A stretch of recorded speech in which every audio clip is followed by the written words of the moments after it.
안녕하세요. 밝고 따뜻한 운정신광교회를 섬기는 김성목 목사입니다. 저는 여러분들과 정직이라는 주제로 은혜를 나누고자 합니다. 바른 길로 행하는 자는 걸음이 평안하려니와 굽은 길로 행하는 자는 드러나리라. 뉴햄프셔 호수 한가운데에 작은 섬이 있고 그 위에 아담한 가족 별장이 있었습니다. 농어 시즌이 시작되기 전날 11살 난 어느 소년이 별장 선착장에서 아버지와 함께 낚시를 하고 있는데 어느 순간 찌가 크게 움직였습니다. 소년은 벌떡 일어섰고 아버지는 감탄하며 아들이 잡은 물고기를 끌어내기 위해 애쓰는 것을 지켜보았죠. 마침내 소년은 조심스럽게 힘이 빠진 물고기를 들어 올렸습니다. 지금까지 잡은 물고기 중에서 가장 큰 농어였습니다. 아버지는 성냥을 켜서 시계를 비춰보았을 때 밤 10시였고 농어 시즌이 시작되려면 아직 2시간이 남아 있었죠. 아버지는 물고기를 보더니 아들에게 말합니다. 그 고기를 놓아줘야겠다. 아빠! 소녀는 놀라 소리쳤죠. 다른 고기가 있을 게다. 아버지가 타이르듯 말합니다. 이렇게 큰 고기는 없을 거예요. 소년이 항의하듯 외치며 호수를 살펴보았습니다. 어디에도 낚시꾼이나 배의 모습은 보이지 않았죠. 보는 사람이 아무도 없었기 때문에 그 물고기를 몇 시에 잡았는지 아는 사람은 없었지만 소년은 아버지의 목소리에서 단호함을 느낄 수 있었습니다. 그는 천천히 농어의 입에서 바늘을 빼어 놓아주었습니다. 그리고 소년은 그렇게 큰 물고기를 다시는 볼 수 없을 거라 생각했죠.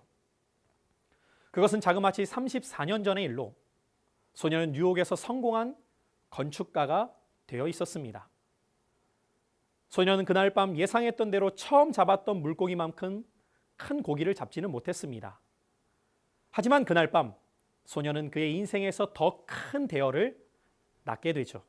그것은 정직이라는 대어였습니다. 그날 밤 소년과 아버지가 비밀을 지키기로 하거나 물고기를 잡은 시각을 속였다고 해도 아무도 그 사실을 몰랐을 겁니다. 그러나 소년과 아버지는 정직을 선택했습니다. 그 순간이 소년에게 있어서는 평생의 대어를 잡게 된 것입니다. 만약 여러분들이 그 상황에 놓여 있었다면 어떤 선택을 하시겠습니까? 오늘날 정직한 사람을 만나기가 그리 쉽지 않습니다. 정직은 바르고 고듬을 뜻합니다. 누가 보던 보지 않던 정직한 사람은 바른 길을 걸어갑니다.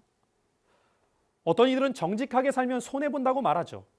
바르게 살면 바보 취급당하는 시대라고도 말합니다. 그러나 하나님의 말씀은 그렇지 않습니다. 잠언 10장 9절에 바른 길로 행하는 자는 걸음이 평안하려니와 굽은 길로 행하는 자는 드러나리라 고 말씀하셨습니다. 정직한 자의 가장 큰 복은 마음의 평안입니다. 정직한 자의 마음은 언제나 평안합니다. 그러나 부정직한 사람은 자신의 잘못된 행동이 드러날까 노심초사 늘 불안해합니다. 그리고 결국 그의 잘못된 행동은 드러나게 되어 있습니다. 소탐 대실이라는 말이 있듯 작은 것을 탐내다가 더 큰 것을 잃게 된다는 것이죠. 사람들은 종종 눈앞에 놓인 작은 이익 때문에 잘못된 선택을 내립니다. 그것이 당장에는 이익인 것처럼 보이지만 결국 더 많은 것을 잃게 됩니다. 그래서 잠언 14장 11절은 악한 자의 집은 망하겠고 정직한 자의 장막은 흥하리라고 말씀합니다.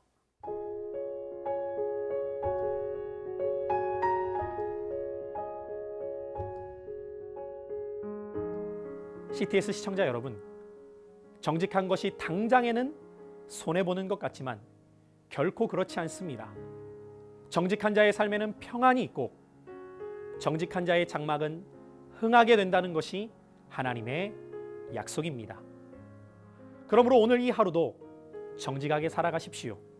그 걸음이 평안하게 될 것이고 그 인생의 길이 시온의 대로처럼 활짝 열리게 될 것입니다.